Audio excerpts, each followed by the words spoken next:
हाँ जी, hello everyone, कैसे हैं आप लोग। उम्मीद करता हूँ अच्छे होंगे, मज़े में होंगे। सॉरी। मैं सिर्फ संदीप बिश्नोई, चार्टर्ड अकाउंटेंट। आप सबका स्वागत है अपने वन एग्जाम डॉट इन पर और टीम सी एजुकेशनल इंस्टीट्यूट के यूट्यूब चैनल पर, अगर आप देख रहे हैं तो। जी हाँ, हम लोग आज जो है इस सेशन के अंदर आरपीएससी फर्स्ट ग्रेड का जो एग्ज़ाम आ रहा है उसके अंदर जो अपना इकोनॉमिक्स के कुछ टॉपिक्स हैं उनका एक क्विक ओवरव्यू रिवीजन टाइप करेंगे। साथ में मैं ये बताने का प्रयास करूँगा कि इन टॉपिक्स में क्या क्या चीज़ें इंपॉर्टेंट है, किन चीज़ों पे आपको ज़्यादा स्ट्रेस करना चाहिए, डेफिनेटली जिन्हें आपको पढ़ना चाहिए, मिस नहीं करना चाहिए। एक ऐसा सेशन हम मैराथन पिछले संडे को करीब करीब 7 या 8 10 दिन पहले हमने किया था, 1.5 घंटे के अंदर। उसके अंदर मैंने 11th-12th लेवल के इकोनॉमिक्स के जो भी पोर्शन था उसको मैंने कवर किया था। तो आपने अगर वो वीडियो नहीं देखा है तो उसे भी आप ज़रूर देखें। काफ़ी ज़्यादा मैंने इसके ऊपर वर्क किया है, एफर्ट डाला है और कोशिश की है इन पीपीटीज़ के अंदर जो है चीज़ों को समराइज वे के अंदर आपको देखने को मिल जाए। ठीक है, हालांकि जो कंप्लीट स्टडी है वो तो आपको करनी ही है, की होगी आपने, बट एक क्विक रिवीजन के पर्पज़ से आप इसमें अपनी चीज़ें ऐड कर सकते हो। फॉर एग्जांपल मैंने जो जो चीज़ें डाली है इसके साथ में जगह खाली है, तो आप इसमें अपनी तरफ से भी चीज़ें जो इम्पोर्टेंट लगती है वो ऐड करके एक कंप्लीट आपका पैकेज हो जाएगा। तो मैं ज़्यादा डिटेल में न जाऊँगा, उसके बजाय कोशिश करूँगा आपको ओवरव्यू दूँ क्विकली चीज़ों का, और इम्पोर्टेंट ये है आपको ये बता पाऊँ कि क्या इम्पोर्टेंट है, किन चीज़ों को ज़्यादा स्ट्रेस करना है। एग्ज़ाम बहुत नज़दीक है तो समय हम सबके पास नहीं है, तो क्विकली मैं जो है शुरू करता हूँ। क्लास एक्चुअली मुझे लास्ट संडे को लेनी थी बट मैं नहीं ले पाया, बीमार था, काफ़ी ज़्यादा बीमार था। अभी भी जो है ठीक पूरी तरह से हुआ नहीं हूँ, बट मुझे लगता है अब ज़्यादा देर हो जाएगी, इसीलिए आज जो है ये मैं सेशन ले रहा हूँ। दूसरा, इसके अलावा टेस्ट सीरीज जो है अपनी चल रही है, एवरी संडे टेस्ट ऐड हो रहा है। आप एक बार जो है इस टेस्ट को अटेंड ज़रूर करें, फ्री टेस्ट अवेलेबल है 1-2। आप देखिए उनके क्वेश्चंस की क्वालिटी और अपने प्रिपरेशन लेवल को असेस कीजिए। अगर आप आउट ऑफ 300 में से कितने नंबर लेके आते हैं, 150, 170, 180, तो उस हिसाब से आपको पता चलेगा कि आपको जो फर्स्ट जीके वाला पार्ट है उसमें कितने नंबर लाने होंगे। ठीक है, ये बहुत ज़्यादा इम्पोर्टेंट है आपकी प्रिपरेशन को असेस करना, क्योंकि अभी 1 महीना बचा है। अभी आप अगर असेस करोगे तो अगले 1 महीने में जो वीक एरियाज़ हैं उन पे आप इम्प्रोवाइज कर सकते हो। तो टेस्ट सीरीज अवेलेबल है, आप जाके इसको ज़रूर देखें। हाँ जी, तो टॉपिक है पहला अपना basic features of Indian economy. ये एक छोटा सा पार्ट है ग्रेजुएशन लेवल के अंदर, इंडियन इकोनॉमी के कुछ बेसिक फीचर्स। तो सबसे पहली चीज़ हमें पता होना चाहिए कि इंडियन इकोनॉमी की जो जीडीपी है भारत की जो जीडीपी यानी ग्रॉस डोमेस्टिक प्रोडक्ट, उस जीडीपी के अंदर अलग अलग सेक्टर्स का क्या रोल है, और अलग अलग जो सेक्टर्स है उनका एम्प्लॉयमेंट के अंदर कितना योगदान है। दो इंपॉर्टेंट एस्पेक्ट होता है, एक तो होती है जीडीपी कि भाई जीडीपी में कौन सा सेक्टर क्या योगदान दे रहा है, दूसरा होता है एम्प्लॉयमेंट कि कौन सा क्षेत्र, हो सकता है कोई क्षेत्र जीडीपी में तो अच्छा खासा कंट्रीब्यूट कर रहा है लेकिन वो लोगों को रोजगार कितना दे पा रहा है। तो ये एक इम्पॉर्टेंट डाटा होता है, तो आप इसे ज़रूर ध्यान रखें।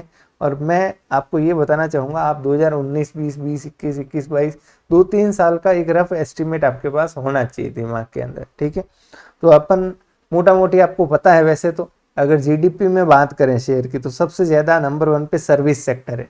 भारत का जो सेवा का क्षेत्र है वो सबसे नंबर 1 पे है जीडीपी में योगदान के मामले में। ठीक है, 53% करीब। सेकेंड नंबर पे आता है मैन्युफैक्चरिंग सेक्टर। अच्छा, सर्विस सेक्टर को ही बोलते हैं क्या, ये टेरिटरी यानी जो सेवा जगत है आपका, सर्विस सेक्टर है उसको टेरिटरी बोलते हैं।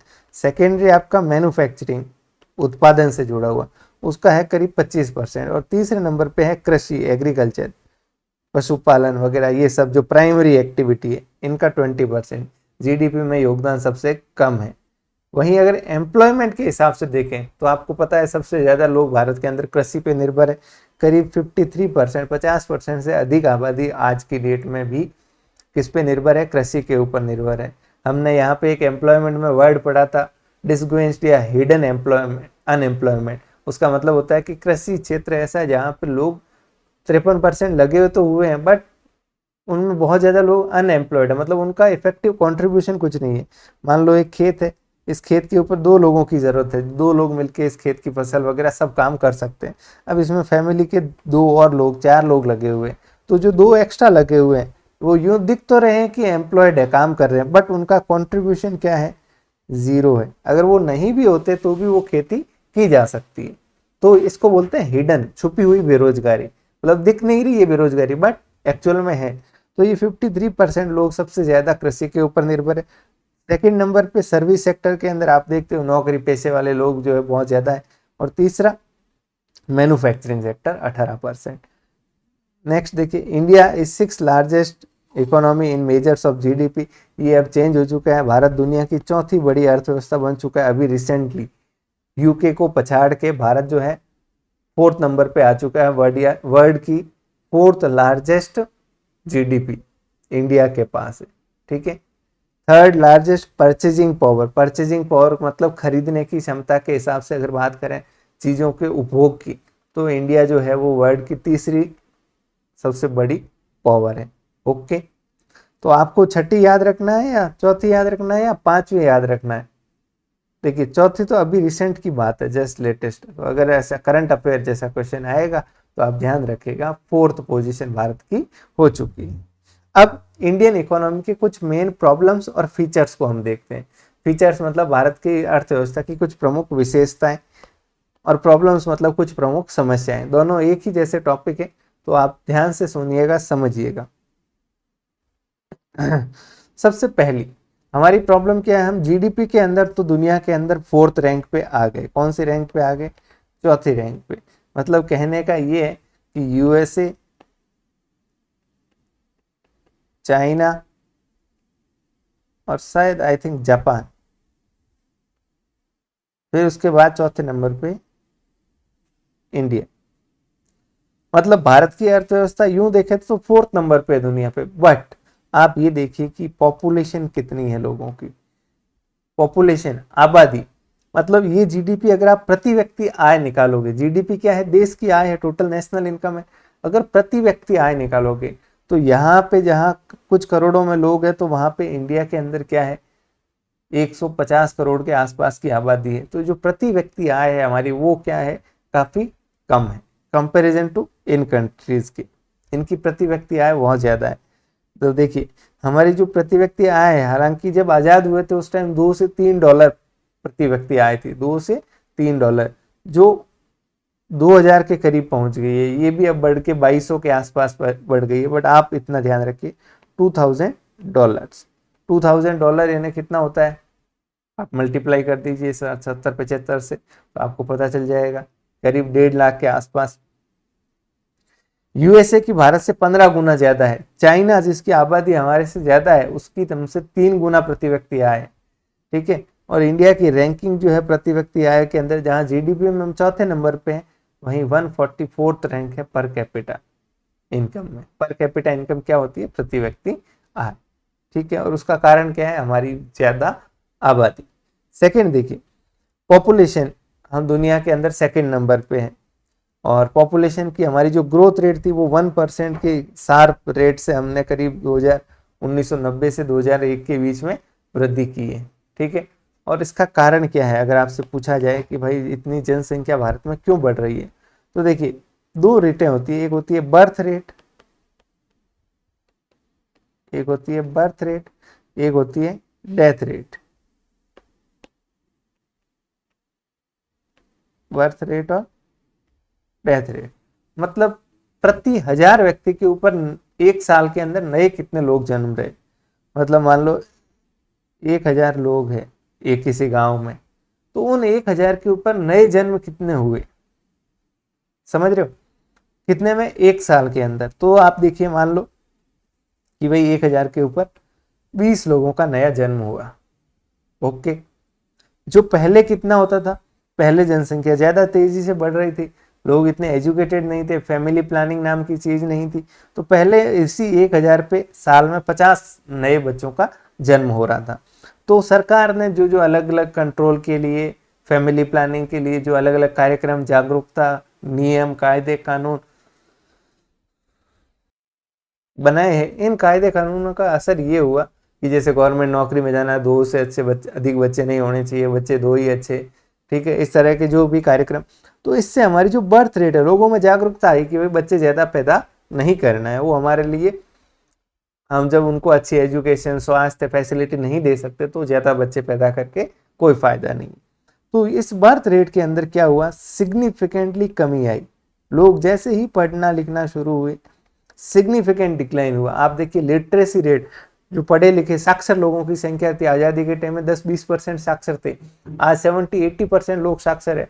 तो जाहिर सी बात है जागरूकता आई, और उस जागरूकता आने की वजह से लोगों ने जो है ये समझा कि ज़्यादा बच्चों को पैदा करने से कोई मतलब नहीं है। तो ये इस रेट में क्या आ गई, गिरावट आ गई। तो इससे तो हमारी आबादी क्या होनी चाहिए, तो कम होनी चाहिए थी भाई, बर्थ रेट तो कम हो गई।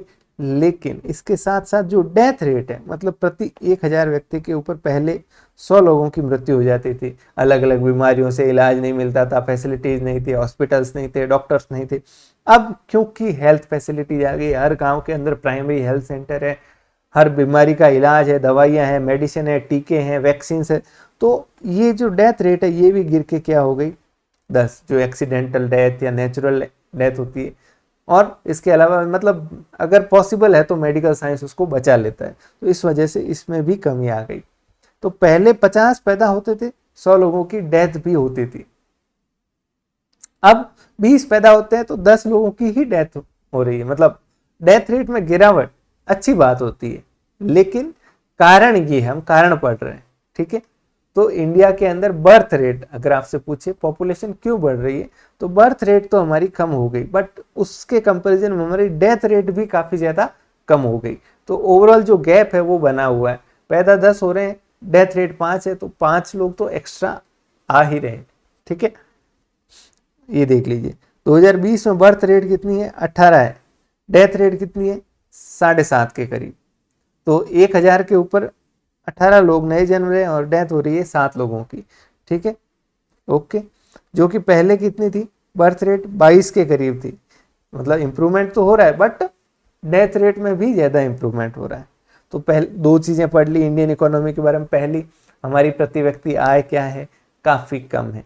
हमारी जीडीपी भले ही ज़्यादा है, बट हमारी प्रति व्यक्ति आय कम है। हम चाइना हमसे 3 गुना ज़्यादा आय रखता है, यूएस से जो नंबर 1 पे है उसकी हमसे 15 गुना ज़्यादा प्रति व्यक्ति आय है, ठीक है। हमारी रैंकिंग भी करीब 144 के आसपास है। दूसरा, पॉपुलेशन का बहुत ज़्यादा प्रेशर है, हम दुनिया की सेकंड लार्जेस्ट पॉपुलेटेड कंट्री है, और उसका प्रमुख कारण ये है, ठीक है। तीसरी चीज़, इंडिया के अंदर बहुत ज़्यादा डिपेंडेंस है, हैवीली डिपेंडेंस है किसके ऊपर, कृषि के ऊपर, आत्मनिर्भरता या निर्भरता, सॉरी आत्मनिर्भरता नहीं, कृषि पर निर्भरता। हमारी डिपेंडेंस किसके ऊपर है, एग्रीकल्चर के ऊपर। 50% से ज़्यादा हमने देखी पॉपुलेशन इस पे है, और इसका जीडीपी में कंट्रीब्यूशन सिर्फ कितना है, 20%। दूसरी बात, क्योंकि इतनी ज़्यादा आबादी है और ज़मीन जो है वो लिमिटेड है, तो जो प्रति व्यक्ति लैंड होल्डिंग है, देखिए अगर कृषि पे निर्भर है लोग तो कोई दिक्कत नहीं है। अगर उनके पास प्रॉपर ज़मीन है तो वो अच्छी बात है, प्रोडक्शन कर सकते हैं, फसलें उगाएंगे, योगदान देंगे। बट क्योंकि हमारे पास ज़मीन ही इतनी है कि प्रति व्यक्ति जो लैंड होल्डिंग है वो भी कम है, तो इससे उनका जो उत्पादन है वो डेफिनेटली क्या होगा, कम होगा। अगर आप यूएसए को देखोगे, यूएसए इतना बड़ा है, ठीक है, और उसमें उसकी आबादी है कम, तो प्रति व्यक्ति अगर आप जमीन के टुकड़े करोगे तो इतना बड़ा एक आदमी के हिसाब एवरेज आएगा। वहीं इंडिया जो है वो इतना सा है, और उसके अंदर इतनी सारी पॉपुलेशन है कि उसके बहुत छोटे छोटे छोटे छोटे छोटे छोटे टुकड़े हो गए। अब एक आदमी के हिस्से में सिर्फ इतना सा आ रहा है, और वहाँ पे एक तरफ इतना आ रहा है। क्लियर कट बात है। तो एवरेज जो लैंड होल्डिंग है वो हमारे यहाँ पे काफ़ी कम है, ठीक है, ओके। इसके अलावा एग्रीकल्चर सेक्टर में बाकी प्रॉब्लम जो है वो है ही क्या, टेक्नोलॉजी बिल्कुल भी नहीं है। आज भी हम ट्रेडिशनल तरीके से हर क्षेत्र में हमारे टेक्नोलॉजी आके, कृषि क्षेत्र में कोई टेक्नोलॉजी नहीं है, अभी भी हम पुराने तरीकों से चल रहे हैं। इरिगेशन फैसिलिटी बहुत बड़ी प्रॉब्लम, हमारा जो कृषि है वो मानसून के ऊपर आधारित है।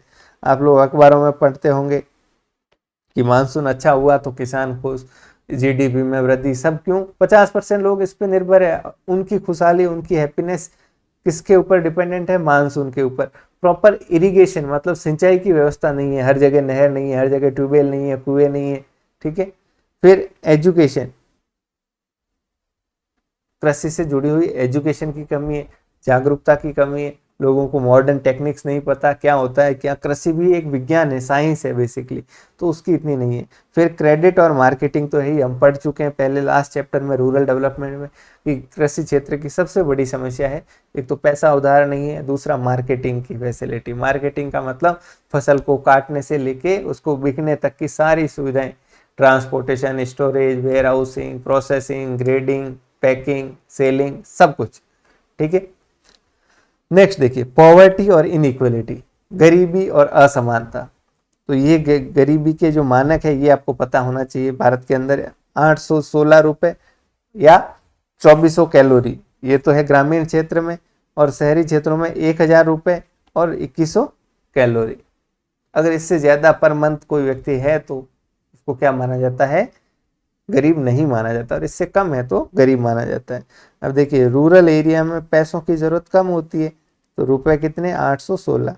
वहीं अर्बन एरिया में खर्चा ज़्यादा होता है, किराया विराया भी लगता है, तो 1000 रुपये। वहीं अगर कैलोरी की बात करें भूख मिटाने के हिसाब से, तो ग्रामीण लोग काम ज़्यादा करते हैं, ज़्यादा मुश्किल लाइफ होती है, तो इनको 2400, और सिटी के लोग कम मेहनत, हार्डवर्क, मेहनत मतलब फिजिकल एक्टिविटीज़ कम होती है, तो 2100 कैलोरी। ओके, इंडिया के अंदर 2011-12 में 22% लोग जो है बीपीएल यानी बिलो पॉवर्टी लाइन, गरीबी रेखा के नीचे जीवन यापन कर रहे थे। 2021 की बात करें तो 6% एक्सट्रीम पॉवर्टी, एक्सट्रीम पॉवर्टी मतलब भयंकर गरीबी, जिनको 2 वक्त का खाना भी नहीं मिलता। ठीक है, और इनइक्वलिटी की अगर हम बात करते हैं, असमानता की, तो आप ऐसे देख सकते हो जो टॉप के 5% लोग है, सबसे ऊपर के रईस, ठीक है, वो जो है करीब क्या करते हैं, 85%, सॉरी 38 है या 85 है, 38% वेल्थ को होल्ड करते हैं। देश की करीब करीब 40% जो है वेल्थ उनके पास है, संपत्तियां उनके पास है, और जो नीचे के 60% लोग हैं वो महज 13% पैसा जो है उनके पास। बात समझ आई कि भाई मान लो 10 लोग हैं देश के अंदर, तो 10 में से ऊपर के 2 जो है वो देश की 40% पैसा उनके पास है, और बाकी सबके पास मिला के 10-12% ही। तो ये इनइक्वलिटी, असमानता बहुत है। ठीक है, फिर हमारे यहाँ पे पूंजी निर्माण, कैपिटल फॉर्मेशन में कई बार क्लासेस में बता चुका हूँ कि किसी भी देश के विकास के लिए पूंजी निर्माण बहुत इंपॉर्टेंट रोल प्ले करता है।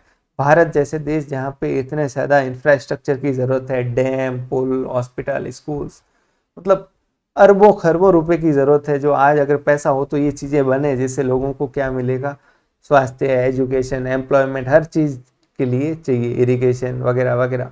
तो इसके लिए पूंजी चाहिए, पैसा। पूंजी का मतलब वो पैसा जो निवेश होके रह सके, अंदर पैसा डाल के छोड़ दिया, 10 साल 20 साल बाद उसका फायदा मिलना शुरू होगा। तो ये पैसा कहाँ से आता है, तो ये पैसा आता है लोगों की बचत। जैसे जैसे लोग बचत करते हैं, सेविंग्स, वो बचत बैंक्स के पास इकट्ठा होती है, फिर बैंक्स उनको क्या करती है, आगे लोन के रूप में, पूंजी के रूप में बांटती है।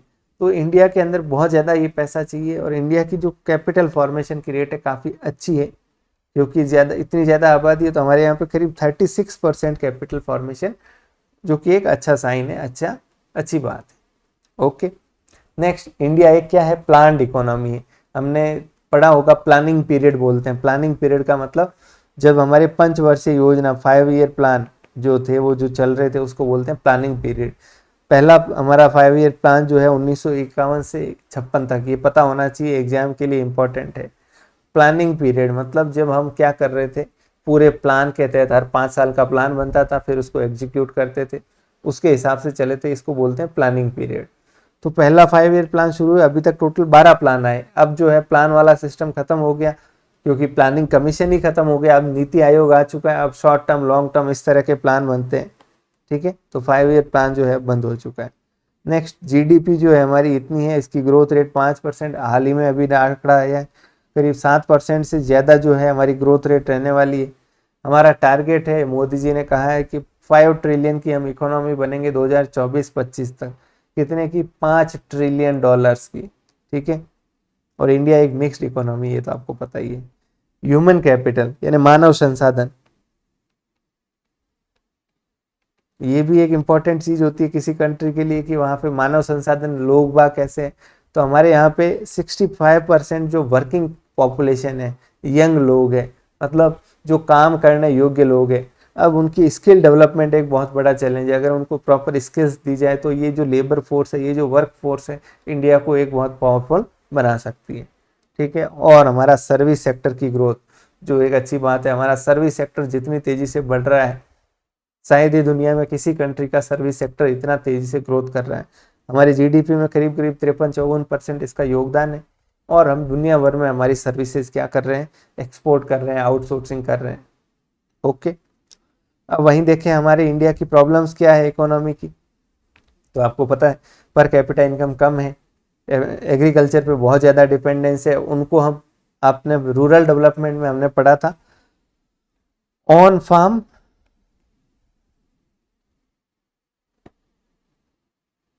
और नॉन फार्म एम्प्लॉयमेंट देना, कि भाई एक व्यक्ति किसान जो सिर्फ उस खेत के ऊपर ही निर्भर है, तो उस पर फसल मान लो कोई नुकसान हो गया, कोई तूफान आ गया, मानसून नहीं हुआ, तो उसकी रोजी रोटी बंद हो जाएगी।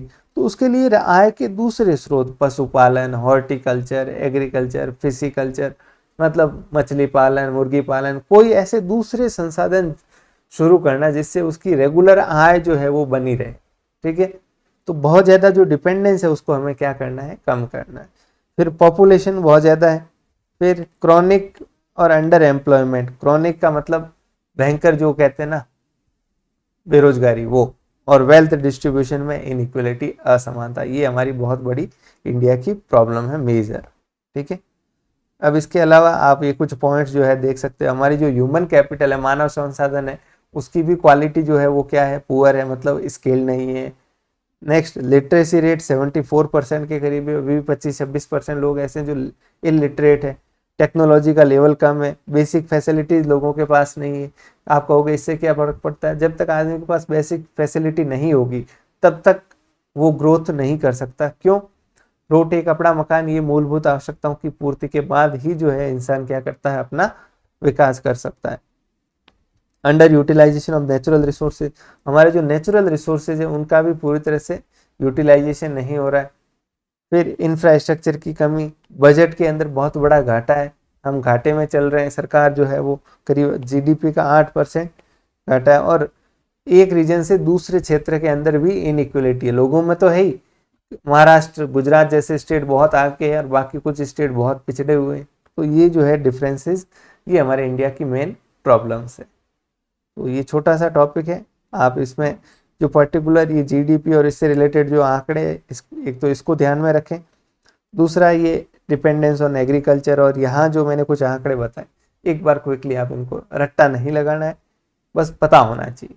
ठीक है। अगर आप चीज़ों को समझोगे तो आसानी से जवाब दे सकते हो। अब जैसे सवाल पूछ लिया एग्जाम में कि during the planning period India की ग्रोथ रेट क्या थी, कैसी थी, इंक्रीजिंग थी, डिक्रीजिंग थी, या हमारा जो ड्यूरिंग ग्रोथ रेट एक्सपोर्ट्स कैसे थे, या बजट का डेफिसिट कैसा था, ज़्यादा था, कम था। तो जाहिर सी बात है प्लानिंग पीरियड के अंदर हमारा सब चीज़ें वीक थी, खराब थी। 1991 में जब रिफॉर्म्स हुए उसके बाद जो ये सुधार होने शुरू हुए। ओके। तो पता ही नहीं है अगर हमें प्लानिंग पीरियड क्या है तो हम जवाब नहीं दे पाए। तो चीज़ों को समझिए रट्टा लगाने की बजाय। चलिए अगला जो टॉपिक है अपना वो है इकोनॉमिक एनवायरनमेंट, मतलब आर्थिक पर्यावरण, वातावरण, इकोनॉमिक एनवायरनमेंट। अब देखिए इकोनॉमिक एनवायरनमेंट क्या है, छोटा सा टॉपिक है। बेसिकली आप यूं समझिए कि कोई भी व्यक्ति, मतलब अगर मानव की बात करें, मैं, आप, हम जैसे दूसरे लोग, एकांत में कोई नहीं रह सकता, आइसोलेशन में कोई नहीं रह सकता। हम सब लोग एक समाज के अंदर, एक जिले के अंदर, एक गांव के अंदर, एक देश के अंदर घिरे हुए रहते हैं, और हम लोग जो है वो प्रभावित होते हैं जो हमारा वातावरण है, जो हमारा एनवायरनमेंट है उससे। फॉर एग्जाम्पल, जो हमारा प्राकृतिक एनवायरनमेंट है, आप रेगिस्तान में रहते हैं, आप पहाड़ में रहते हैं, आप बर्फ में रहते हैं, आप नदी के पास रहते हैं, जहाँ भी रहते हैं आपको वहाँ का जो फिजिकल एनवायरनमेंट है वो आपको प्रभावित करता है। आपके आसपास के लोग प्रभावित करते हैं, गवर्नमेंट की पॉलिसीज आपको प्रभावित करती है, टैक्स लगा दिया, टैक्स हटा दिया, ठीक है।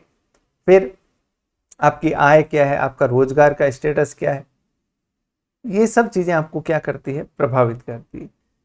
अब सिमिलरली हम बात करें अगर बिजनेस प्रोस्पेक्टिव से,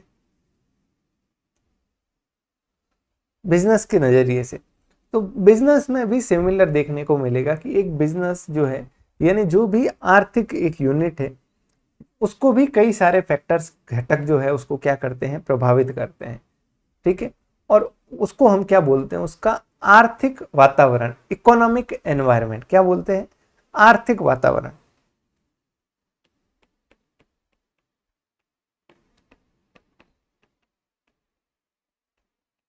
इट मीन्स इकोनॉमिक एनवायरनमेंट। ठीक है, तो देखिए मीनिंग सबसे पहले कि इकोनॉमिक एनवायरनमेंट क्या है, इसका मतलब है ऑल दोज फोर्सेज, वो सारी शक्तियां, जैसे कि सोशल यानी सामाजिक, कल्चरल यानी आपका जो कल्चर है, पॉलिटिकल यानी राजनीतिक, रिलीजियस यानी धार्मिक, नेचुरल प्राकृतिक, जियोग्राफिकल, ठीक है, फिर भौगोलिक, टेक्नोलॉजिकल, लीगल, वो सारे फैक्टर्स, वो सारे फोर्सेस जो अफेक्ट करते हैं किसको, इकोनॉमिक एक्टिविटीज को, उन्हें हम क्या बोलते हैं, इकोनॉमिक एनवायरनमेंट। फॉर एग्जांपल, एक कोई बिजनेस है, यार ये क्या दिक्कत है इसके साथ, अच्छा एक चीज आप ध्यान रखिएगा, प्रीवियस ईयर क्वेश्चंस को बिल्कुल भी मिस ना करें, प्रीवियस ईयर क्वेश्चंस को बिल्कुल भी मिस ना करें। आरपीएससी की साइट में जाइए, पिछले तीनों चारों जो एग्जाम है उनके क्वेश्चन पेपर को मिलाइए, नहीं तो अपने ऐप के अंदर भी डाल रखी है पंकज सर ने, उन्हें आप ऐप के अंदर से भी देख सकते हो पुराने क्वेश्चन पेपर और उनकी आंसर्स। वेरी इंपॉर्टेंट, एग्जाम में काफी क्वेश्चंस जो है रिपीट होंगे। ठीक है, तो ये मान लो एक बिजनेस है, मान लो इसका नाम है कोई भी बिजनेस XYZ। अब देखिए इसको कौन कौन प्रभावित कर सकता है, सबसे पहले सोशल। अब ये बिजनेस जहां काम करता है वहां की सामाजिक स्थिति कैसी है, वहां का कल्चर कैसा है, उसके हिसाब से ये बिजनेस चलेगा।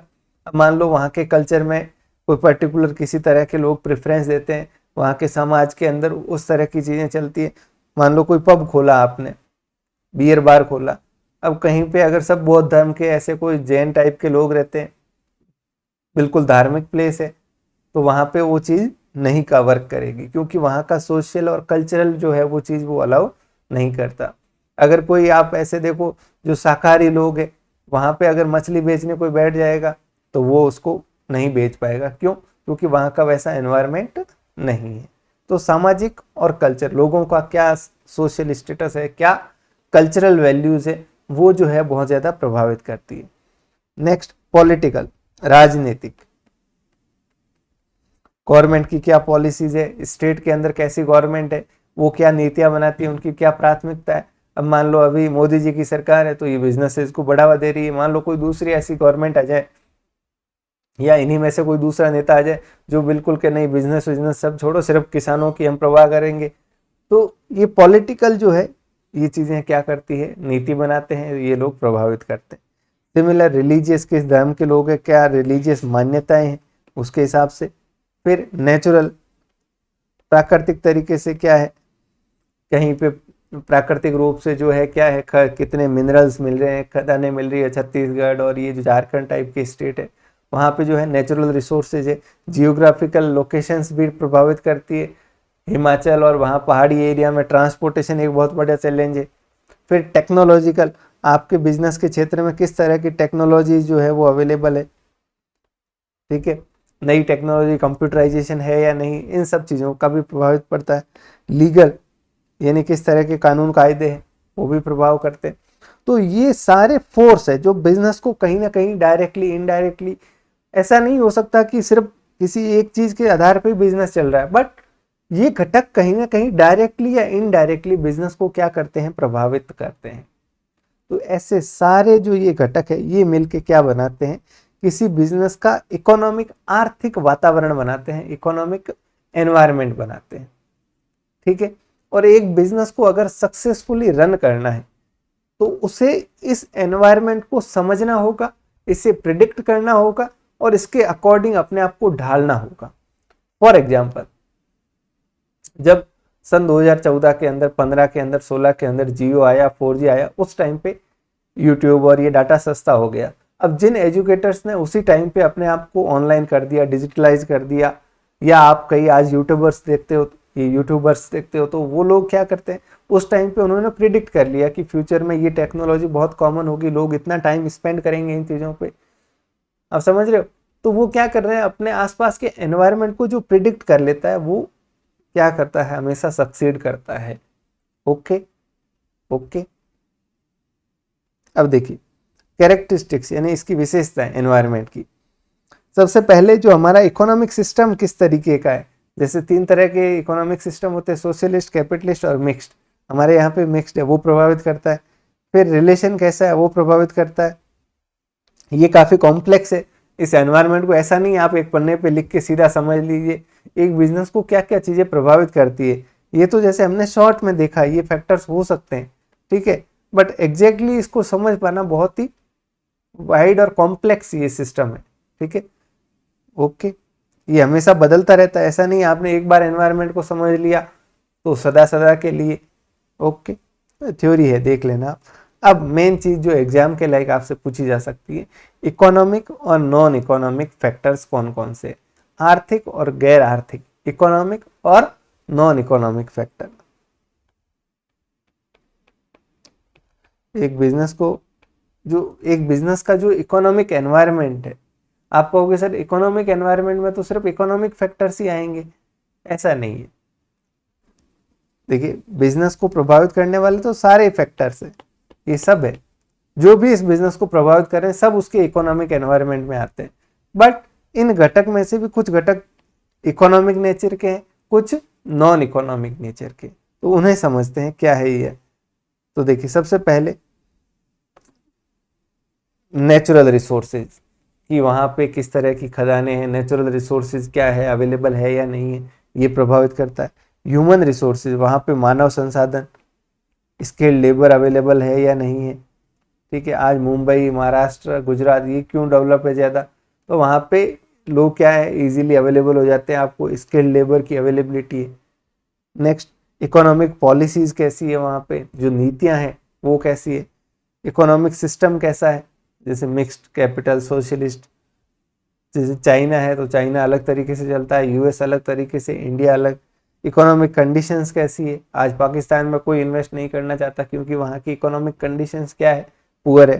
टेक्नोलॉजिकल एडवांसमेंट कितना है, टेक्नोलॉजीज कितनी है, कितनी नहीं है, तो उससे भी फर्क पड़ता है। फॉरेन कैपिटल और विदेशी मुद्रा और लोन वगैरह कितना इजीली मिलता है। साइज ऑफ मार्केट, इंडिया एक बहुत बड़ा 150 करोड़ लोग है तो बहुत बड़ा मार्केट है, तो यहाँ पे अपॉर्चुनिटीज होगी। एंटरप्रेन्योरशिप, स्टार्टअप्स और लोगों की सोच कैसी है, फिर इंफ्रास्ट्रक्चर कैसा है, फैसिलिटीज कैसी है, एजुकेशन सिस्टम कैसा है, ये सारे क्या है इकोनॉमिक फैक्टर्स है जो क्या करते हैं बिजनेसेस को प्रभावित करते हैं।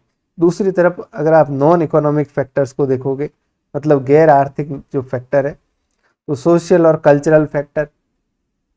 गैर आर्थिक आप समझ गए, आर्थिक मतलब जो सीधा पैसों से रिलेटेड है, गैर आर्थिक मतलब उसके अलावा जो दूसरे फैक्टर्स है। आपको दिख ही नहीं रहा होगा, है ना, ये कलर कॉम्बिनेशन कुछ ऐसा हो गया, मेरे आईपैड में अलग है, ये वहां अलग दिख रहा है कलर, है ना। तो पहला है सोशल और कल्चरल फैक्टर, दूसरा है पॉलिटिकल कंडीशन, ये भी गैर आर्थिक है। रिलीजियस, एथिकल यानी लोगों की नीतिगत, फिर कॉन्स्टिट्यूशनल, इंटरनेशनल और एनवायरमेंटल प्रोटेक्शन, वातावरण का रक्षा करना, कि कोई बिजनेस कर रहे हो तो आप वहाँ के वातावरण के प्रति लोग जागरूक है तो आपको बिजनेस को प्रभावित कर सकते हैं। तो बस ये चैप्टर तो इतना ही है, आपको बस ये पता होना चाहिए कि क्या इकोनॉमिक फैक्टर्स है, क्या नॉन इकोनॉमिक। बेसिकली मोटा मोटा समझ मेरी तो ये है, और मैं आपको भी शॉर्ट में बता देता हूँ कि भाई जो डायरेक्टली आर्थिक रूप से कनेक्टेड नहीं है वो नॉन इकोनॉमिक फैक्टर है, जैसे राजनीतिक हो गया, कल्चरल हो गया, रिलीजियस हो गया, एथिकल हो गया, ये सब धर्म कर्म की जो बातें हैं ये बिजनेस को प्रभावित करती है, बट ये फैक्टर क्या है, इकोनॉमिकल फैक्टर नहीं है। बाकी जो फैक्टर आप देखोगे सब ये इकोनॉमिक मतलब पैसों से रिलेटेड जो है वो उससे जुड़े हुए हैं। अब इसका महत्व क्या है, तो देखिए कोई भी कॉर्पोरेट जो है वो प्लानिंग करता है, अपनी पॉलिसी जो डिसीजन लेता है वो एनवायरनमेंट को स्टडी करके ही लेता है। टेक्नोलॉजी किस तरीके की है, क्या बिजनेस करना चाहिए, किस पे फोकस करना चाहिए, ये समझने के लिए, इंटरनेशनल एनवायरनमेंट कैसा है उसे जानने के लिए, और अपने संसाधनों का मैक्सिमम यूटिलाइजेशन लेने के लिए आपको अपने एनवायरनमेंट को समझना ज़रूरी होता है। ठीक है, छोटा सा ये टॉपिक है, आप इसको ज़रूर एक बार क्विकली देख लें। ओके, अब नेक्स्ट जो मुद्दा अपन देखते हैं, फॉरेन ट्रेड। ये एक इम्पॉर्टेंट टॉपिक है, भारत का विदेशी व्यापार, फॉरेन ट्रेड से रिलेटेड बातें जो है, और एक इसी से जुड़ा हुआ मुद्दा है एक्सपोर्ट प्रमोशन इन इंडिया, जो निर्यात है उनके प्रोत्साहन से संबंधित जो मुद्दा है वो। तो फॉरेन ट्रेड जो हमारा टॉपिक है उसके अंदर 3 पॉइंट बेसिकली आपको सिलेबस में पढ़ने हैं। Direction, composition and volume. मतलब भारत का जो विदेशी व्यापार है, विदेशी व्यापार क्या होता है बताओ?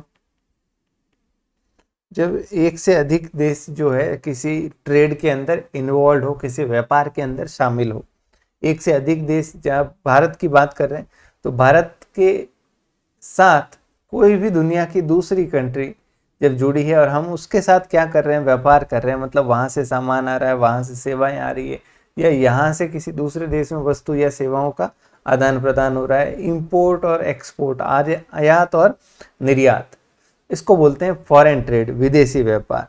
अब इस विदेशी व्यापार की 3 चीज़ें हमें मेन पढ़नी है। एक तो डायरेक्शन यानी इसकी दिशा, एक कंपोजिशन मतलब ये किस किस से मिलके बना हुआ है, और एक वॉल्यूम कितनी मात्रा में ये विदेशी व्यापार भारत में हो रहा है। किसी भी देश की जो वृद्धि है, जो उसका डेवलपमेंट है, वो बहुत हद तक निर्भर करता है किसके ऊपर, उस कंट्री के फॉरेन ट्रेड के ऊपर।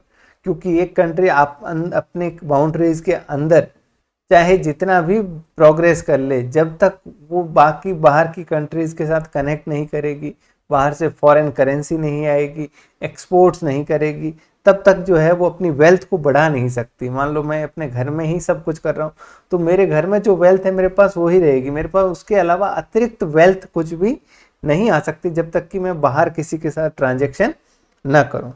तो इन चीज़ों को हम इस चैप्टर के अंदर जो है वो क्विकली अभी देखने वाले। उससे पहले फॉरेन ट्रेड से जुड़े हुए कुछ बेसिक बातें देख लीजिए। फॉरेन ट्रेड भारत के अंदर जो है इसको कौन गवर्न करता है?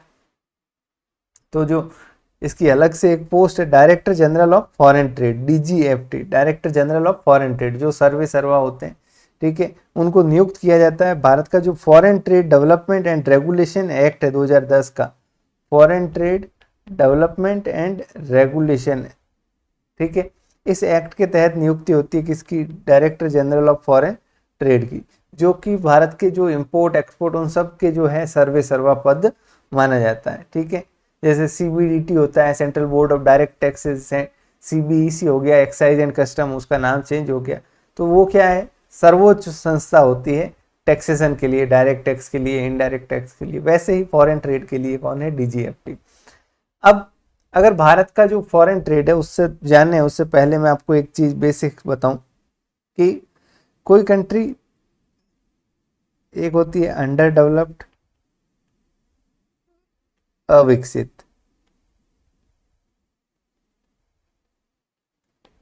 एक होती है डेवलपिंग, और एक होती है डेवलप्ड। 3 कैटेगरीज में बांट सकते हैं।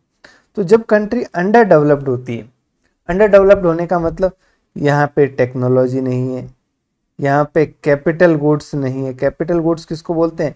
जो असेट्स होते हैं, मशीनरी हो गई, heavy plant and machinery, equipments, ठीक है, एक होता है रॉ मटेरियल, एक होता है कैपिटल गुड्स।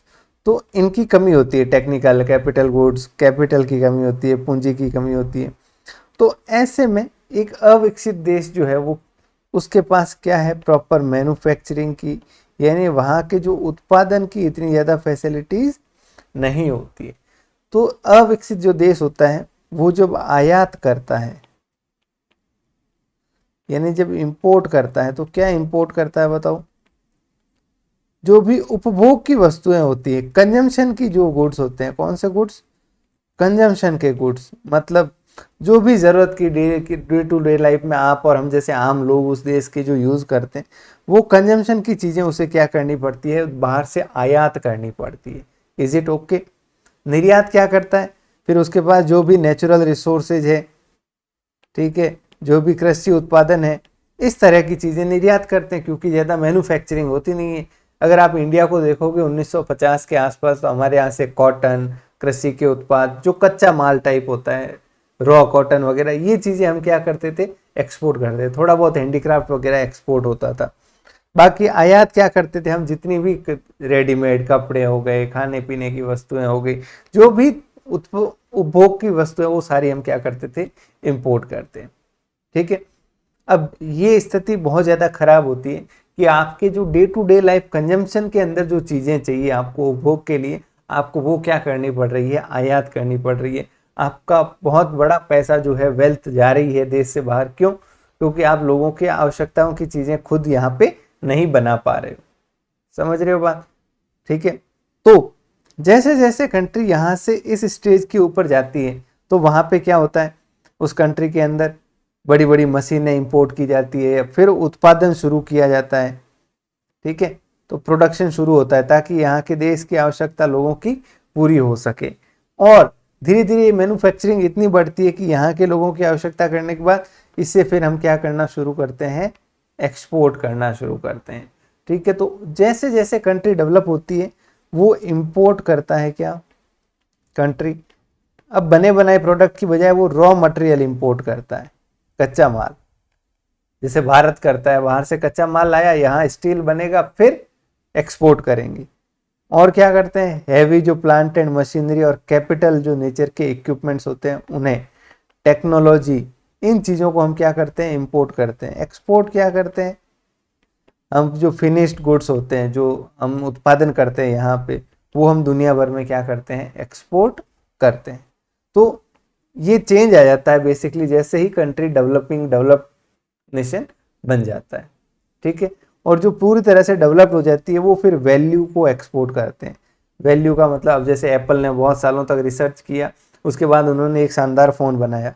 अब वो क्या कर रहे हैं, ना तो फ़ोन वहाँ पे मैन्युफैक्चरिंग चाइना में हो रही है, असेंबलिंग इंडिया में हो रही है, बट उसका एक बहुत बड़ा हिस्सा सिर्फ उस टेक्नोलॉजी के नाम पे कहाँ जा रहा है, यूएसए में जा रहा है। समझ रहे हो आप? वो वैल्यू को एक्सपोर्ट करते हैं, तो वो तो और भी नेक्स्ट लेवल का है। ठीक है। तो इंडिया अभी डेवलपिंग कंट्री है, तो हमारे यहाँ पे आज के टाइम में हम अपनी ज़रूरतों को सबको उत्पादन यहीं पे कर रहे हैं, और बहुत बड़े हम मैन्युफैक्चरिंग हब बनने जा रहे हैं। तो हमारे यहाँ से दुनिया भर में हम क्या करते हैं, एक्सपोर्ट भी करते हैं चीज़ों को बना के। लेकिन पहले ऐसा नहीं था। एक वर्ड आता है elasticity of trade to GDP. Elasticity of demand आपने पढ़ा होगा। इलास्टिसिटी का मतलब होता है फ्लेक्सिबिलिटी। ठीक है, कि पैसे 10% बढ़े तो डिमांड कितना बढ़ेगा। ठीक है। तो जीडीपी में अगर 1% चेंज आता है, जीडीपी 1% बढ़ती है, तो हमारा फॉरेन ट्रेड में कितना चेंज आएगा, इसे बोलते हैं elasticity of trade to GDP. कि जीडीपी के कंपैरिजन में हमारी जो ट्रेड है, जो व्यापार है, वो कितना इलास्टिक है, उसमें कितना परिवर्तन आता है। ठीक है। तो ये वर्ड एक टर्म है, ध्यान रखिएगा। इलास्टिसिटी आप जानते हो, जीडीपी और फॉरेन ट्रेड का। अब देखिए, एज एन इकोनॉमी डेवलप, जैसे एक इकोनॉमी डेवलप होती है, इसका जो ट्रेड है, इसका जो विदेशी व्यापार है, वो क्या होता है, डाइवर्सिफाई होता है, उसको फैलाव होता है। अब जो इकोनॉमी है, not dependent on few primary commodities only, सिर्फ जो कुछ प्राथमिक कमोडिटीज, कृषि और कच्चा माल, उसके ऊपर निर्भर नहीं रहती। It begins to export more of manufactured industrial goods. वो अब ज़्यादा क्या एक्सपोर्ट करने लग जाते हैं, जो मैन्युफैक्चर्ड इंडस्ट्रियल गुड्स होते हैं, औद्योगिक जो आइटम होते हैं, जो उत्पादन किए हुए, मोबाइल फ़ोन, टीवी, फ्रिज वगैरह वगैरह। एंड इम्पोर्ट क्या करते हैं, रॉ मटेरियल। इन्हें उत्पादन के लिए जो कच्चा माल चाहिए वो हम मंगवाते हैं। जैसे 10 रुपये किलो में कच्चा माल मंगवाया, उसको यहाँ मैन्युफैक्चरिंग करेंगे और 50 रुपये में चीज़ बन के वापस एक्सपोर्ट होगी। ठीक है। फिर कैपिटल इक्विपमेंट, बड़ी बड़ी मशीनरी, टेक्निकल नॉलेज, टेक्नोलॉजी, इनको हम क्या करते हैं, इंपोर्ट करते हैं। ठीक है। अब अगर हम कंपोजिशन की बात करें, कंपोजिशन का मतलब हमारा जो एक्सपोर्ट और इंपोर्ट है, यानी जो आयात और निर्यात है,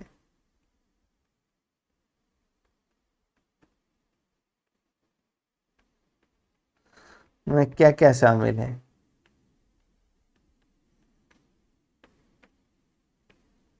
देखिए जरा क्या क्या शामिल है।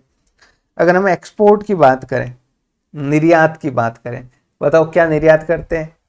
पहले तो क्या करते थे, यही क्या, कच्चा माल वगैरह ये सब, कृषि के उत्पादक।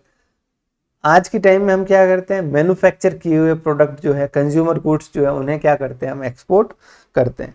तो manufacturing export from labour intensive sector, textile, leather, handicraft, to capital intensive sector, and share of primary product decline. जो प्राइमरी प्रोडक्ट कौन से होते हैं, प्राथमिक, भाई 3 सेक्टर होते हैं, प्राइमरी, सेकेंडरी, टेरिटरी। प्राइमरी यानी कृषि और उससे जुड़े हुए जो कच्चा माल टाइप होते हैं, उनका शेयर एक तो कम हुआ है। दूसरा, पहले हमारे यहाँ जो एक्सपोर्ट होते थे वो लेबर इंटेंसिव, मतलब जहाँ बहुत ज़्यादा लेबर इन्वॉल्व होती थी। आज हम मैन्युफैक्चरिंग कर रहे हैं नई नई टेक्नोलॉजी के साथ, तो जो कैपिटल इंटेंसिव, कैपिटल इंटेंसिव का मतलब जहाँ पूंजी का बहुत बड़ा इन्वॉल्व होता है, बड़ी बड़ी मशीनें लगी होती है और मैन्युफैक्चरिंग होती है, फिर वो हम क्या करते हैं, एक्सपोर्ट कर रहे हैं। ठीक है, ओके। इंडिया का जो 60% एक्सपोर्ट अर्निंग है वो 4 कमोडिटी ग्रुप से आता है, 4 आइटम से आता है, मतलब 4 ग्रुप है कमोडिटीज के। गारमेंट्स यानी कपड़े, James and jewellery, engineering goods और पेट्रोलियम प्रोडक्ट्स। क्या आप कहोगे क्रूड ऑयल तो मंगवाते हो, क्रूड ऑयल मंगवाते हैं, उसकी प्रोसेसिंग होती है, उसके बाद पेट्रोलियम के कई सारे प्रोडक्ट होते हैं, उन्हें भी हम क्या करते हैं, एक्सपोर्ट करते हैं। तो ये चारों इंपॉर्टेंट है एग्जाम की दृष्टि से। गारमेंट्स हो गया, ज्वेलरी, जेम्स एंड ज्वेलरी हो गया, इंजीनियरिंग गुड्स हो गए और पेट्रोलियम हो गया। ठीक है, 60% हमारी एक्सपोर्ट अर्निंग यहाँ से होती है। वहीं अगर हम इंपोर्ट की बात करें तो इंपोर्ट क्या करते हैं बताओ, रॉ मटेरियल हो गया, प्लांट एंड मशीनरी हो गई, हैवी टेक्निकल नॉलेज हो गई, टेक्नोलॉजी हो गई, ये चीज़ें। प्लस हमारा एक क्रूड ऑयल जो है वो बड़ा मेजर इंपोर्ट होता है। हम कच्चा तेल हमें ज़रूरत पड़ती है क्योंकि हमारे यहाँ पे तेल का उत्पादन इतना नहीं है। तो क्रूड ऑयल जो है हमारी टोटल इंपोर्ट का 35% बिल तो सिर्फ किसका है, क्रूड ऑयल यानी कच्चे तेल का। उसके अलावा हाईटेक जो कैपिटल गुड्स है, बड़ी बड़ी मशीनें, ठीक है, और इसके अलावा गोल्ड भी हम इंपोर्ट करते हैं काफ़ी हद तक। और अगर हम चेंज देखें, पहले हम क्या करते थे, कंजम्पशन गुड्स लाते थे, जैसे मेडिसिन, दवाइयाँ, कपड़े, motor vehicle, electronic goods, iron, steel. क्योंकि यहाँ पे उत्पादन नहीं होता था तो सब हमें क्या करना पड़ता था, इंपोर्ट कर, कपड़े भी इंपोर्ट करने पड़ते थे। बट चीज़ें मैं जो बदल गई, इंडिया के अंदर धीरे धीरे टेक्नोलॉजी आनी शुरू हुई और अब हम क्या कर रहे हैं, मैन्युफैक्चरिंग कर रहे हैं और ये चीज़ें हम अब एक्सपोर्ट कर रहे हैं। ठीक है, और आज की डेट में हम क्या करते हैं, देख लीजिए, petrol, petroleum product, machine, chemical, fertiliser, raw materials, steel, edible oil, ये कुछ चीज़ें जो ज़रूरत की है हमारे यहाँ नहीं होती वो इंपोर्ट कर रहे हैं। और इसके अलावा रॉ मटेरियल, कच्चा माल जो भी हमारे यहाँ पे उत्पादन के लिए चाहिए, जैसे सेमीकंडक्टर हो गया, प्लास्टिक हो गया, कोई चिप हो गई, स्क्रीन हो गई, ये सब चीज़। ओके,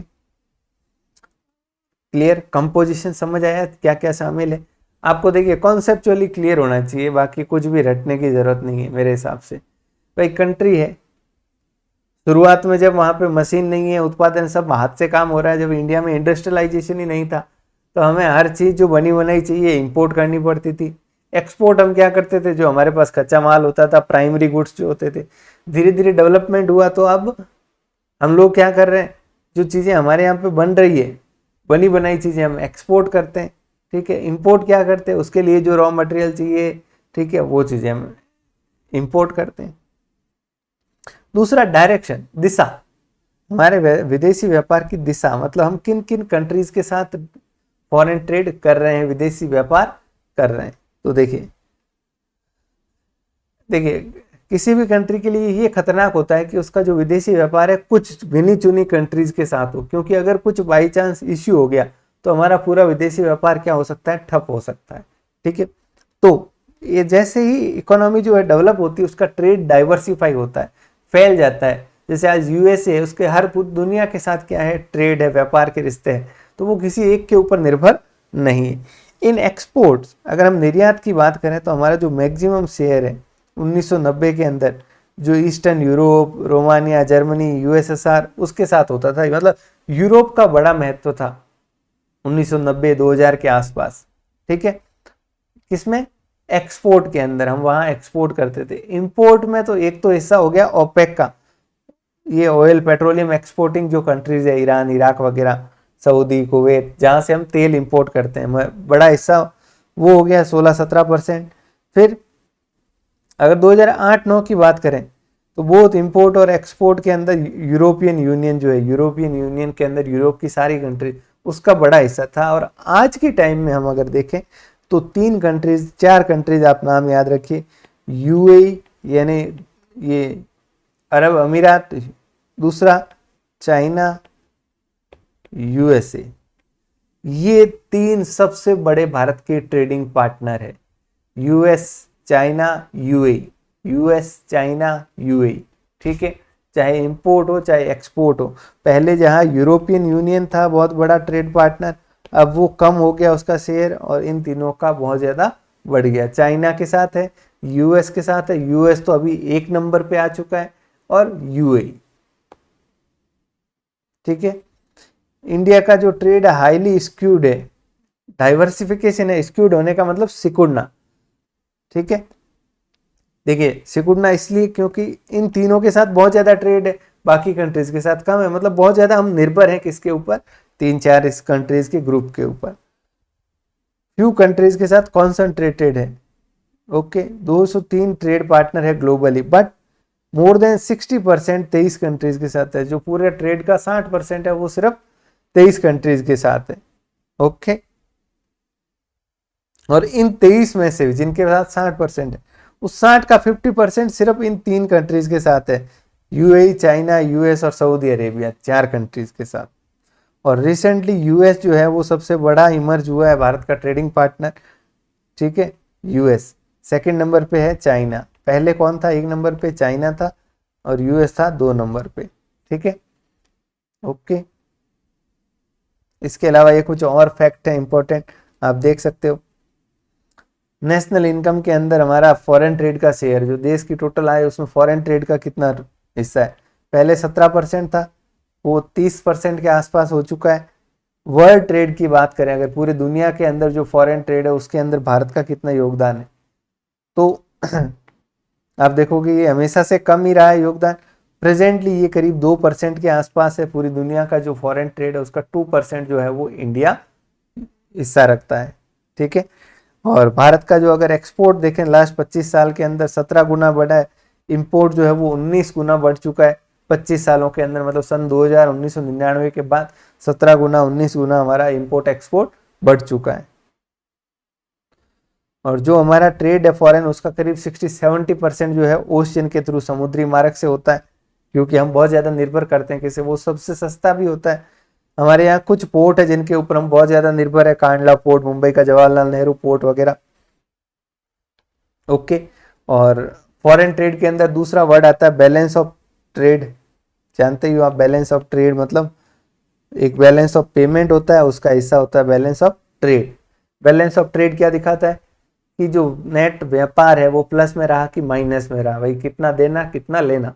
तो भारत ज्यादातर जो है डेफिसिट में रहता है, हमारा इंपोर्ट जो है वो ज्यादा होता है, एक्सपोर्ट जो है वो कम रहता है। सिर्फ ये कुछ 2 साल थे, 72-73 और 76-77, जिसके अंदर हमारा जो फॉरेन ट्रेड था वो क्या था, सरप्लस में था। मतलब हमने एक्सपोर्ट ज्यादा किया, इंपोर्ट कम किया। ये ईयर्स याद रखिएगा, 72, 73, 76, 77, ओके। और लास्ट चीज, volume of India foreign trade, Bharat के विदेशी व्यापार का वॉल्यूम कितना है, साइज कितनी है। तो देखिए इसके अंदर पहली चीज तो मैं बता दूं, आपको आंकड़े जो है रटने नहीं है, क्योंकि आप कौन सा रटोगे, 2018 का, 19 का, 20 का, 21 का, 22 का, कौन सा, ठीक है। तो उससे बेटर आप एक रफ आइडिया रखिए कि कितना है। मैं आपको बताऊं, इंडिया का जो एक्सपोर्ट है, एक्सपोर्ट यानी निर्यात, वो करीब $500 ट्रिलियन, मतलब 500 मिलियन, सॉरी $500 ट्रिलियन यानी $500 बिलियन, $500 बिलियन के आसपास है, $500 ट्रिलियन। वहीं हमारा जो इंपोर्ट है वो इससे हमेशा थोड़ा ज्यादा है, ये करीब है $603 बिलियन। ये कितना है, 500, ये $603 बिलियन। अच्छा एक और चीज, अब इसके अंदर भी क्योंकि कोविड के दौरान नेगेटिव ग्रोथ हुई थी, तो ये कुछ कमी आई है, पहले इससे भी कुछ ज्यादा था। ओके,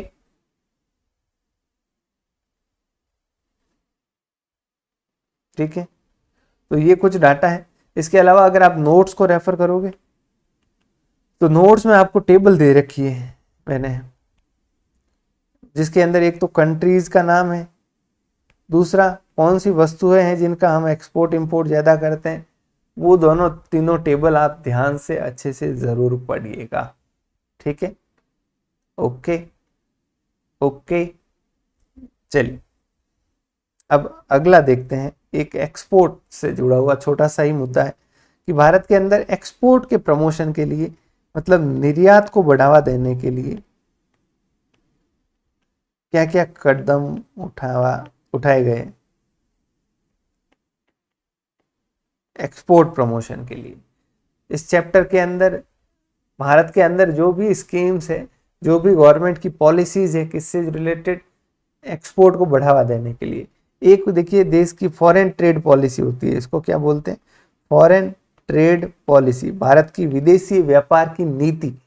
ये बेसिकली गवर्नमेंट 5 साल के लिए एक पॉलिसी बनाती है, उसके अंदर ये सारी स्कीम्स वगैरह लिखती है कि भाई हम अपने एक्सपोर्ट करने वालों को ये फ़ायदा देंगे, इंपोर्ट के ऊपर ये होगा रेस्ट्रिक्शन। सारी गवर्नमेंट की अगले 5 साल की पूरी सोच होती है बेसिकली कि भाई वो गवर्नमेंट क्या सोच रखती है व्यापार को लेके, फॉरेन ट्रेड को लेके। तो भारत की जो फॉरेन ट्रेड पॉलिसी वो 2015 से 20 की जो फॉरेन ट्रेड पॉलिसी है वो चल रही है। कोविड की वजह से उसी को आगे क्या किया गया है, एक्सटेंड किया गया है। तो लास्ट फॉरेन ट्रेड पॉलिसी कौन सी है, 2015, विदेशी व्यापार की नीति। ओके, अब हम कुछ ऐसे प्रोग्राम्स स्कीम्स को देखते हैं जो एक्सपोर्ट को बढ़ावा देने के लिए गवर्नमेंट के द्वारा लाई गई है। तो इसके अंदर पहले हम देख लीजिए कौन कौन सी संस्थाएं इन्वॉल्व है। डिपार्टमेंट ऑफ जो कॉमर्स है, मिनिस्ट्री ऑफ कॉमर्स के तहत वाणिज्य मंत्रालय जो है वो सबसे सर्वे है, क्योंकि ट्रेड की बात कर रहे हैं, वाणिज्य व्यापार की बात कर रहे हैं। ठीक है, तो वही सारे निर्णय लेता है इससे रिलेटेड। इसके अलावा चैम्बर ऑफ कॉमर्स होते हैं, ट्रेड एसोसिएशंस जो होते हैं, ठीक है, वो लोग भी बड़ा इंपॉर्टेंट रोल प्ले करते हैं इन स्कीम्स के अंदर, क्योंकि वो लोग गवर्नमेंट को रिप्रेजेंट करते हैं कि भाई हमें ये छूट दीजिए, ऐसा कीजिए, वैसा कीजिए। सबसे पहली स्कीम और सबसे इंपॉर्टेंट जो भारत के अंदर साबित हुई है एक्सपोर्ट्स को बढ़ावा देने के लिए वो है SEZ। SEZ का मतलब होता है स्पेशल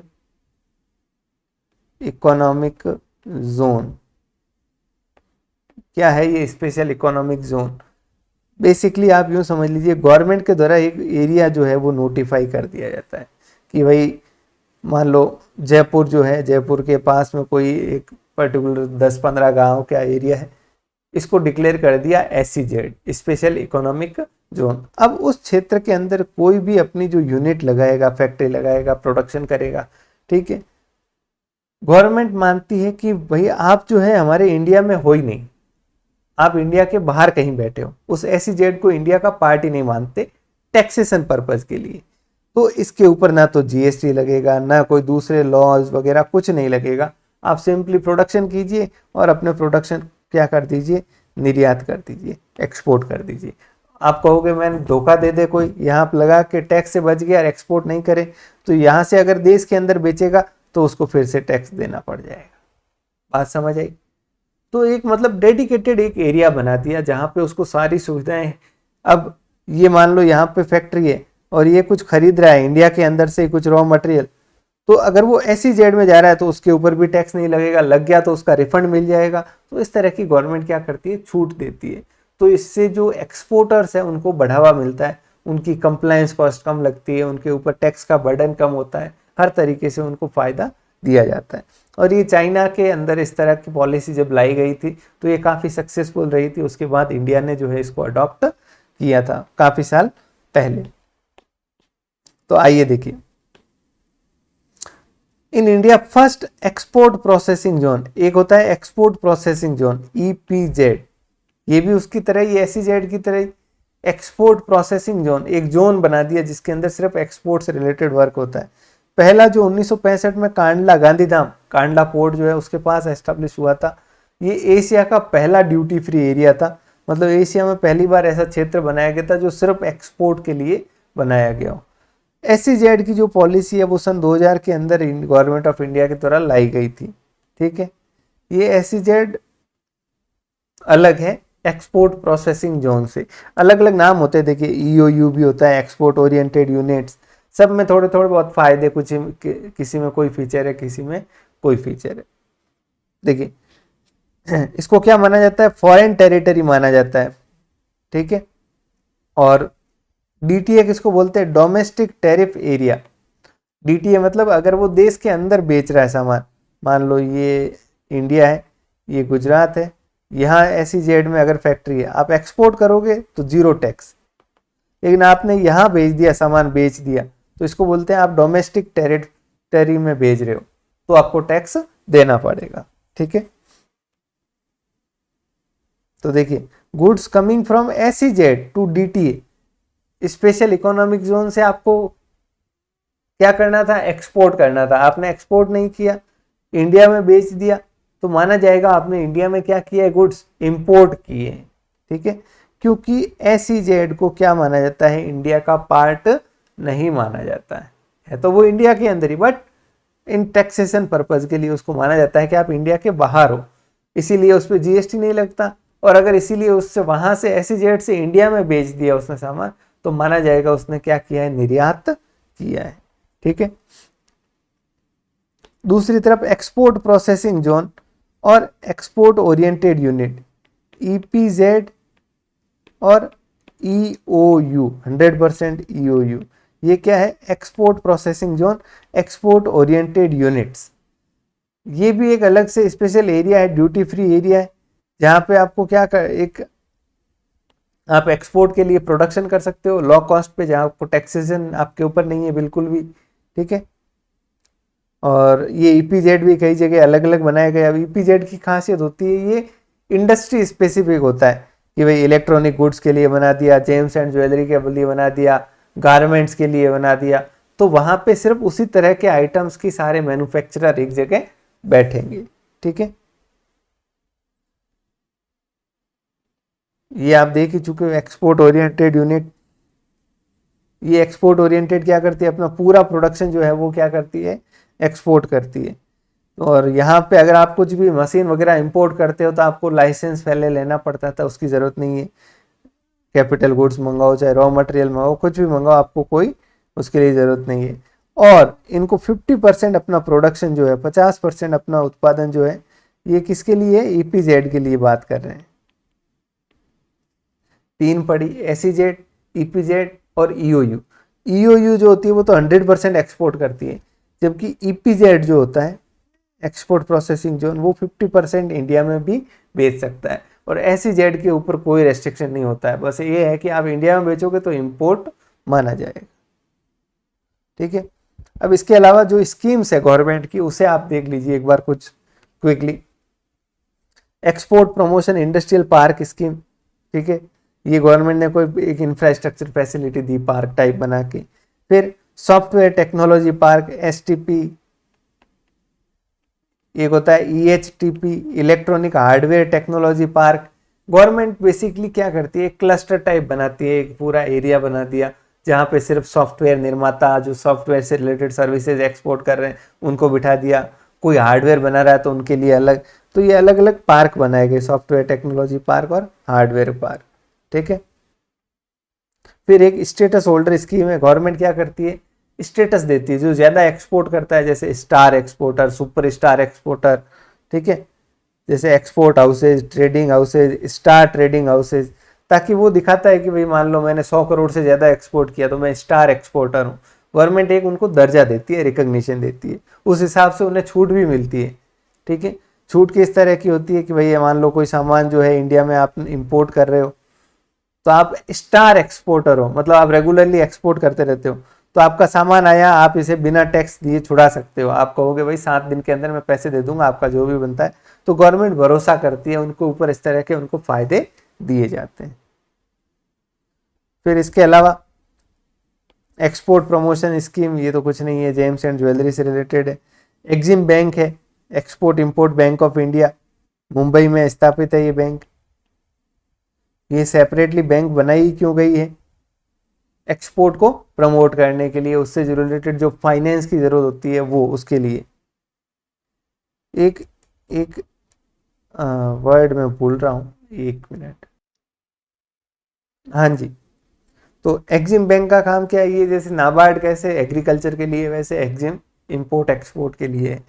वहीं एक होती है एक्सपोर्ट क्रेडिट गारंटी कॉरपोरेशन, ये वर्ड यूज याद रखिएगा, एक्सपोर्ट क्रेडिट गारंटी कॉरपोरेशन। ये जो एक्सपोर्ट और इंपोर्ट के लिए गारंटी, मतलब क्रेडिट पे, उधारी पे जो काम होता है, तो बीच में गारंटर की तरह काम करता है। मान लो ये इंपोर्टर है, बाहर बैठा है, हम यहाँ इंडिया में हैं, ये क्या है? एक्सपोर्टर है, ये सामान इसको यहाँ भेज रहा है, तो बीच में एक संस्था है, ठीक है, ये संस्था इसको गारंटी देती है कि भाई तू सामान भेज, अगर पैसे नहीं आए तो मैं दूंगा। और ये पार्टी इसके भी कांटेक्ट में, ये कहेगी कि तेरे पास सामान आ जाएगा, तू पैसे मेरे को दे देना, तो बीच में गारंटी देने का काम करती है। इसके अलावा इंश्योरेंस और दूसरी संस्थाएं भी इससे जुड़ी होती है, ECIG ऐसा करके, इंश्योरेंस कॉरपोरेशन और इस तरह की, बट ये एक इम्पॉर्टेंट है, आप ध्यान रखिएगा। ओके, इसके अलावा जो स्कीम्स है वो एक बार मैं क्विकली आपको बता देता हूँ। यहाँ पे 2-2 लाइन आप पढ़ सकते हो इन सब के बारे में खुद ही, फिर भी मैं बताऊं जो इम्पोर्टेंट है, जो आपको पता होना चाहिए। एक है ड्यूटी ड्रॉबैक स्कीम।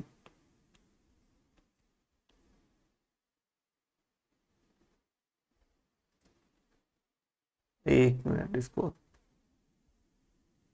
हर थोड़ी देर में दौरे आते हैं।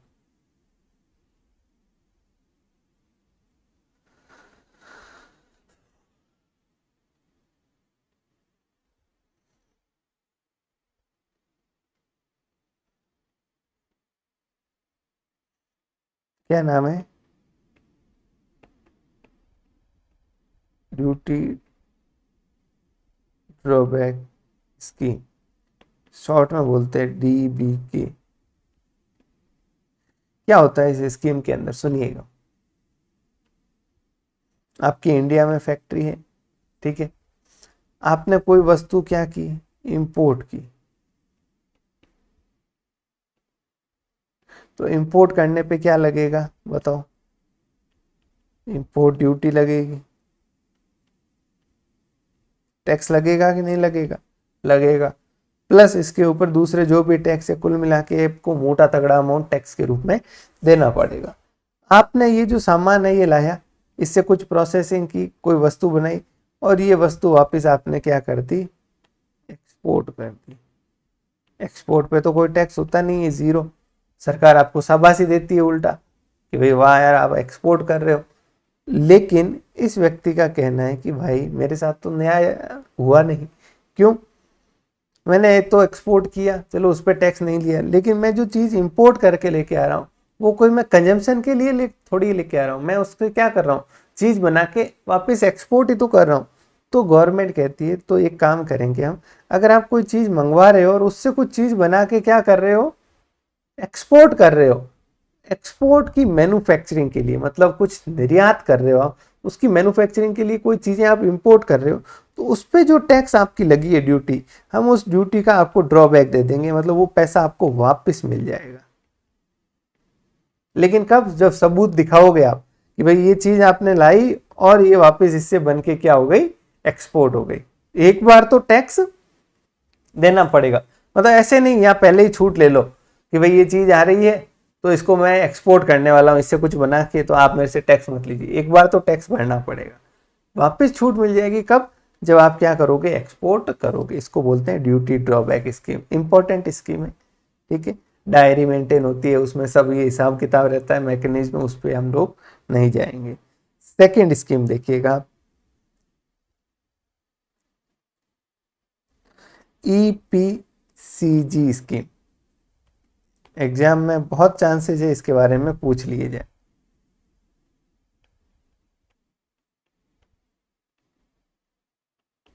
एक्सपोर्ट प्रमोशन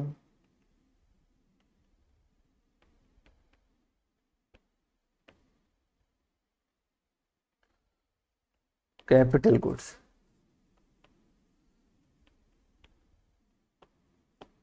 क्या है ये एपीसीजी?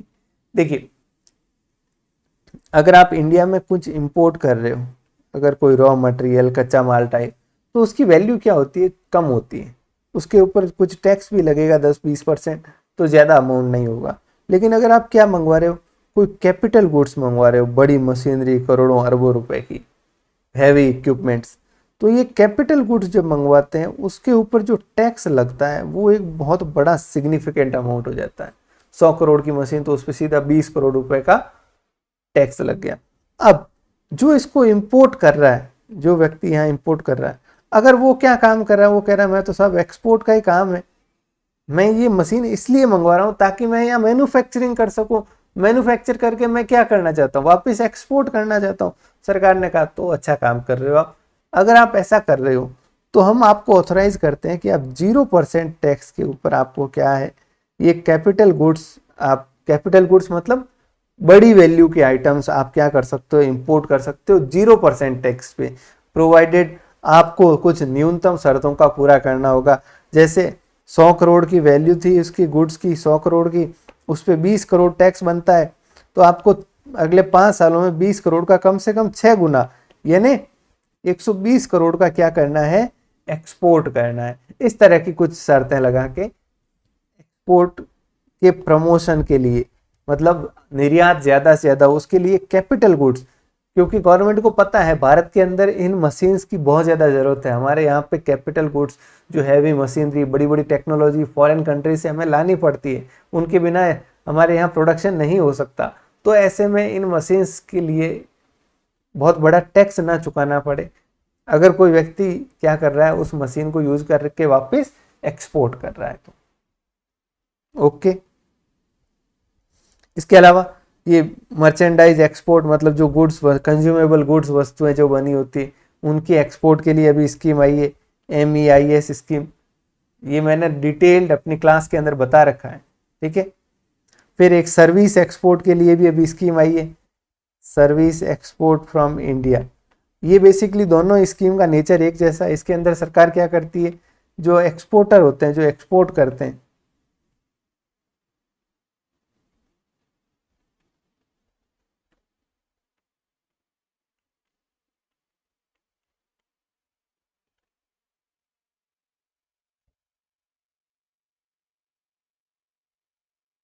जो एक्सपोर्टर होते हैं, जो मर्चेंडाइज एक्सपोर्ट कर रहा है या सर्विसेज एक्सपोर्ट कर रहा है, जो नोटिफाइड है सरकार के लिस्ट के अंदर से, तो उन्हें क्या मिलता है, कुछ इंसेंटिव मिलता है। इंसेंटिव का मतलब सरकार कहती है कि आप जितना वैल्यू का एक्सपोर्ट करोगे, 1%, 2%, 5%, कुछ परसेंटेज, कुछ सरकार आपको क्या करेगी, पैसा देगी, इंसेंटिव देगी, ताकि लोगों को क्या हो और प्रेरणा मिले कि उन चीज़ों को वो ज़्यादा से ज़्यादा क्या करे, एक्सपोर्ट करे, ठीक है। फिर इसके अलावा ये star export house status holder अभी हम पढ़ चुके हैं। Market access initiative, market development assistant. फिर टाउन्स ऑफ एक्सपोर्ट एक्सीलेंसी, मतलब ऐसे टाउन्स जो ज़्यादा, वहाँ से एक्सपोर्ट ज़्यादा हो रहा है, ठीक है। ये रहा, देखिए, मार्केट डेवलपमेंट असिस्टेंट। इसमें क्या होता है, exporter the scheme provide assistance in the marketing of various Indian commodities, कि भाई भारतीय कोई एक्सपोर्टर है, उसका मार्केट डेवलप करने के लिए सरकार मदद करती है, उसकी मार्केटिंग में फॉरेन कंट्रीज के अंदर, उसकी डिमांड पैदा करना, कहाँ डिमांड हो सकती है, कहाँ नहीं हो सकती, इन चीज़ों के ऊपर वर्क करती है। तो ये कुछ स्कीम्स है, आप देख लीजिएगा एक बार क्विकली, ज़्यादा इसमें कुछ है नहीं। जो मैंने मेजर बताई स्कीम्स बस यही काम किए, बाकी ये तीनों आपको पता होना चाहिए, EPZ, SEZ, 100% EOU। फिर इसके अलावा ड्यूटी ड्रॉबैक, ठीक है। फिर EPCG। फिर इसके अलावा ये merchandise export from India, service export from India, इसके अलावा एग्जिम बैंक, और वो export promotion, export credit guarantee, ECGC। ये चीज़ें तो मिनिमम आपको पता होनी चाहिए, ठीक है। क्वेश्चन बहुत हद तक इन्हीं में से आएगा। इसके अलावा एक दो और छोटी छोटी, जैसे ये एक्सपोर्ट स्टेटस वाला सिस्टम जो है, ठीक है, ओके। अच्छा, एक छूट और गवर्नमेंट GST का देती है, देखिए, जीएसटी नहीं लगता है। अगर आप क्या करते हो, एक्सपोर्ट करते हो तो कोई जीएसटी नहीं लगेगा। प्लस अगर जो जीएसटी आगे लग चुका है, मान लो मैं मैन्युफैक्चरर हूँ, मैंने कोई रॉ मटेरियल खरीदा, कोई सेवाएं ली, सब मिला के 100 रुपये का लिया, तो उस पर 18% जीएसटी भी दिया होगा। ठीक है, अब मैं चीज़ बना के आगे 150 रुपये में क्या कर रहा हूँ, उसको एक्सपोर्ट कर रहा हूँ, तो इस पर तो मुझे टैक्स लग नहीं रहा है। तो मेरे जो 18 रुपये की क्रेडिट है ये तो पड़ी रह जाएगी, मैं इसको इस्तेमाल ही नहीं कर पाऊंगा। तो इस 18 का मुझे क्या मिल सकता है, रिफंड मिल सकता है। Okay, clear. चलिए, अब इसके अलावा आप देख लीजिएगा बाकी टॉपिक्स। आज के लिए इतना ही काफ़ी है, मैं भी थक गया हूँ, कैपेसिटी नहीं है और बोलने की। तो उम्मीद करता हूँ ये जो टॉपिक्स है आप इनको एक बार वापस से देखने को मिला, आपको क्विकली कुछ जानकारी मिली होगी। थैंक यू वेरी मच, धन्यवाद। ओके, प्रीवियस ईयर क्वेश्चंस को मिस ना कीजिएगा, और अगर आपके पास समय है तो टेस्ट सीरीज ज़रूर अटेंड कीजिएगा। ठीक है, वाकई में उस टेस्ट सीरीज के अंदर हमने काफ़ी जी जान लगाई है, तो आप मस्ट है आप अटेंड कीजिए और अपनी प्रिपरेशन को असेस जरूर कीजिएगा। Thank you very much.